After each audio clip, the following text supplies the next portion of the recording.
सलीम और मैं हूँ नाइला भट्टी। शामिल करते हैं अब तक की अहम खबरें। शामिल करते हैं शिकारपुर से हमारे नुमाइंदा खसूसी साहिबान न्यूज़ हबीबुल्लाह मस्तोई के मुताबिक जमात इस्लामी सूबा सिंध की जानिब से कुंदन बाईपास शिकारपुर सिंध में जारी बदअमनी और डाकूराज के खिलाफ सिंध के अमीर सूबा काशिफ सईद शेख और इमदादुल्लाह बजारानी और मुकर्रीन ने धरना में शिरकत करके कारकुनान से खिताब किया। आइए देखते हैं इस रिपोर्ट में।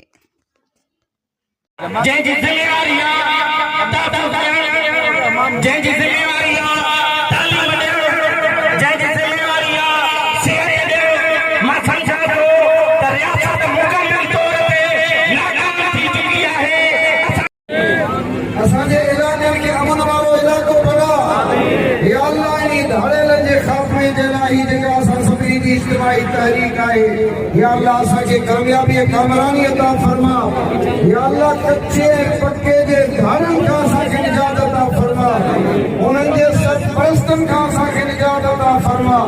ऐ मौला कायम के लिए इतना ही। मज़ीद खबरों और अपडेट्स के लिए देखते रहें साहिबान न्यूज़ HD।